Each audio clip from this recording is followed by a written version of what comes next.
pertemuan kali ini kita akan belajar tentang bagaimana membuat garis horizontal, dan setelah itu kita nanti belajar tentang list. Untuk pembelajaran pertama kita akan belajar tentang membuat garis horizontal. Jadi garis horizontal itu adalah garis yang tegak lurus ke samping ya, bukan ke bawah.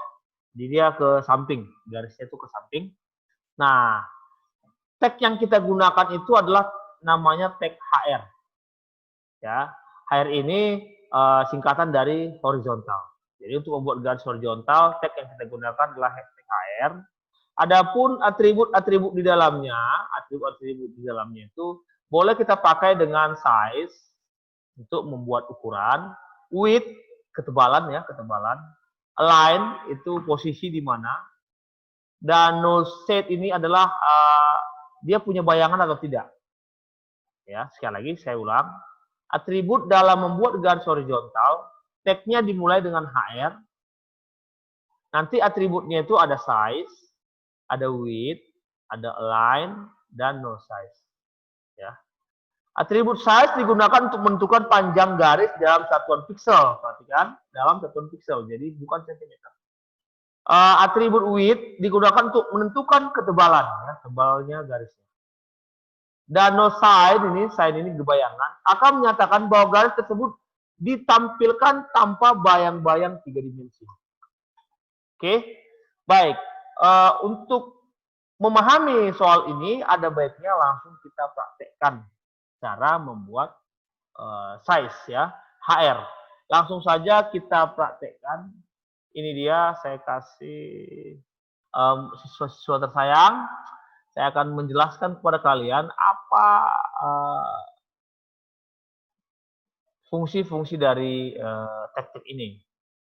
Jadi body di sini kan kemarin sudah kita pelajari. Yang perlu adalah apa itu background color.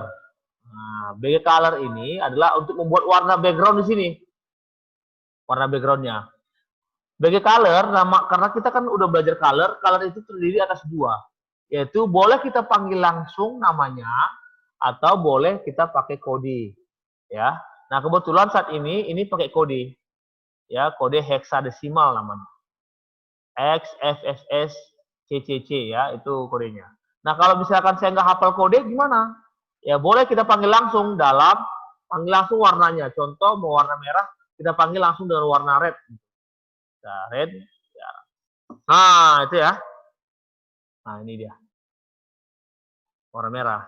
Jadi kalau misalkan kita mau suka warna pink, ya kita panggil aja pink. Itu ya. Nah, oke. Yang berikutnya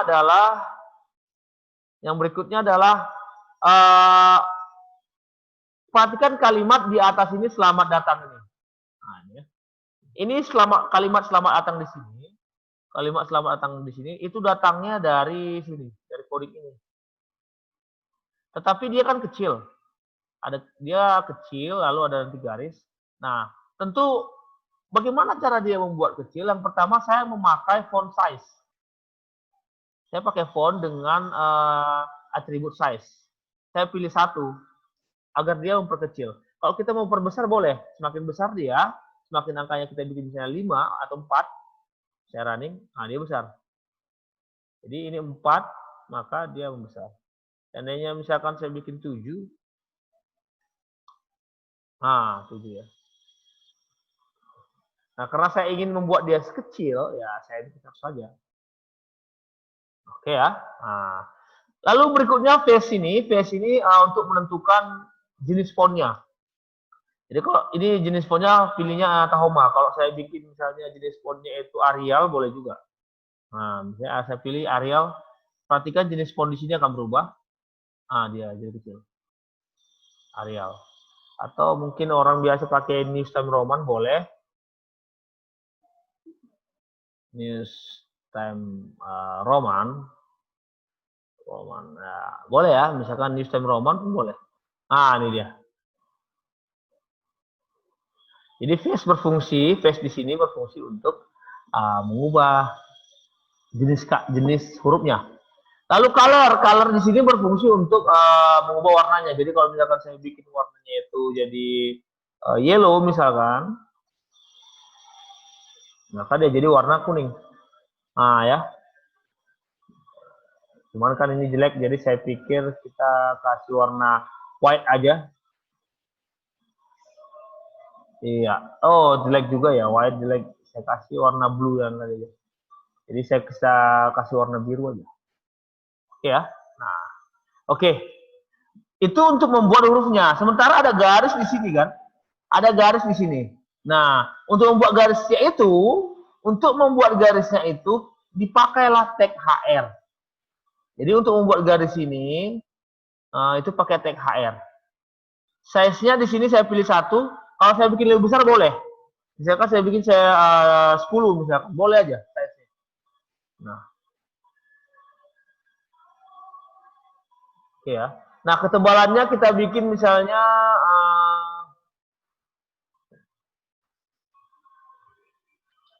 kita bikin itu ketebalannya itu katakanlah 200 boleh. Nah, ini. Jadi size ini ketebalannya 10, perhatikan maaf. Artinya size di sini adalah ketebalannya, width-nya ini panjangnya. Dia lalu posisinya ada di sebelah kiri ya, ada di sebelah kiri. Oke ya. Nah, itu dia. Kalau kita ingin memperkecil ketebalannya, ya kita bikin saja. Misalkan 100 misalnya. Ya, kita running, sorry. Kalau kita ingin ini memperkecil dia 100 misalnya, atau tebalnya kita kurangi. Tebalnya kita kurangi jadi 5. Ketebalan ini tebal. Tapi ya jelek ya, jelek. Saya bikin 1 aja deh. Nah, oke. Berikutnya, selain daripada font size untuk membuat ukuran, ada juga yang namanya pakai H1 sampai dengan H7. Nah, kebetulan saya bikin sini H1. Ya. Sampai H1 sampai dengan H7. H1 itu yang anehnya semakin besar H-nya, itu semakin kecil. Ini contoh H2. Nah, contoh lagi saya bikin H3. Beda dia dengan size ya. Nah, kalau size, kalau angkanya makin besar, dia semakin besar. Tapi kalau pakai H saja, angkanya semakin kecil, dia semakin besar. Fungsinya sama, cuman perbedaannya adalah kalau pakai size, kita bisa kombinasikan dengan face dan color. Sementara kalau pakai H1, dia hanya pakai, kalau hanya pakai ini tag H, dia hanya pakai untuk memperbesar dan memperkecil. Oke ya. Nah, lalu ini datang dari selamat datang di restoran terapung. Ini dari sini ya, untuk membuat tampilan ini. Yang kedua, berikutnya garis. Ya, garis horizontalnya itu pakai HR. Size-nya 5 saya bikin. Seandainya saya bikin size 10, dia semakin tebal. Nah. Dan di sini pakai namanya no size. No set ya. No set itu artinya tanpa bayangan. Jadi tampilan seperti ini. Kalau seandainya ini saya hapus, berarti dia pakai bayangan. Pakai bayangan kira-kira jadi apa ya? Kalau misalnya ini saya hapus, dia pakai bayangan. Nah, dia jadi gini. Seolah-olah ada 3D. Ya, seolah-olah pakai 3D. Jadi nanti kamu boleh pilih sendiri, dia pakai bayangan atau pakai bayangan 3 dimensi. Nah, ini kalau pakai no side, dia seperti ini. Sementara, oke, yang terakhir, sementara untuk yang di atas ini, kan ada ini share mana ini? Kok nggak dimunculkan? Yang ini kan title. Kebetulan saya menulis codingnya ini di online. Jadi title-nya nggak nampak. Tapi seandainya offline, contoh saya kasih offline ini ya. Saya pakai yang offline misal, tunggu ya. Nanti title-nya kelihatan.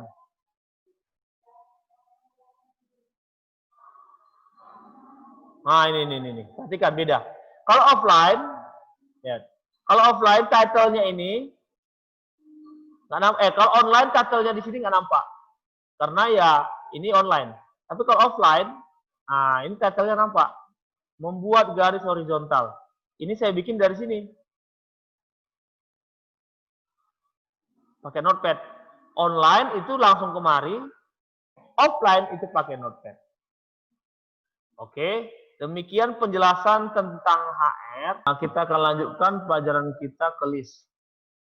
Jadi list adalah susunan item-item, itu aja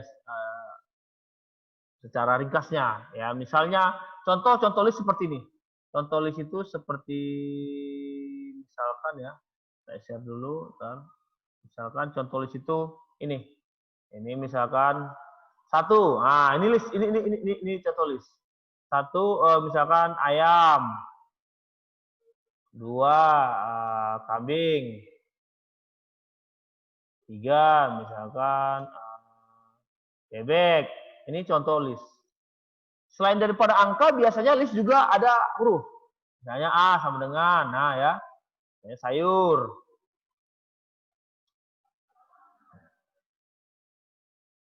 B misalnya ikan. Nah, ini selain itu juga selain itu ikan, lalu apa lagi ya?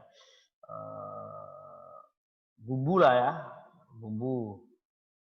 Nah, selain daripada angka, huruf, ada juga angka Romawi. Nah, biasanya kan ada gitu. 5 misalkan patung. 6, nah ini kan Romawi nih. Misalkan lukisan. Nah ya. Selain itu ada juga yang bentuk lain ya. Misalnya bentuk bulat gitu ya. Bentuk peta, ada bulat penuh, ada bulatnya nggak penuh. Nah, itu akan kita pelajari di cara membuat list ini. Situ ada dua. Yang pertama unordered list dan ordered list. Nah, untuk kali ini kita bicara tentang unordered list. Jadi unordered list maksudnya adalah list yang tidak memiliki urutan. Artinya urutannya itu boleh acak. Dia tidak terurut dari 1, 2 gitu, enggak. A, B, C gitu, enggak begitu. Jadi unordered list itu memakai simbol circle ini. Jadi ada circle yang tidak memiliki isinya. Ada juga rectangle, ya ada rectangle. Ada juga circle, yaitu yang ada isi. Circle yang ada isi ini biasanya kita panggil sebagai bullet ya, bullet. Kalau di Microsoft Office, ya. Nah, fungsi dari list sendiri untuk ya membuat item-item agar biasanya lebih terstruktur dan rapi ya. Nah, untuk kali ini kita belajar unordered list. Untuk belajar unordered list, di mana kita memakai ketiga bentuk listnya. Jadi untuk unordered list, kamu yang perlu konsentrasi adalah di UL ini. Saya perbesar ya size-nya. Kamu yang konsentrasi di sini. Jadi UL ini bisa saya bilang sebagai singkatan dari unordered list. Nah, tag-nya adalah UL. Lalu kita pilih type-nya. Type-nya seperti apa? Jenisnya seperti apa? Oh, jenis lingkaran tanpa isi.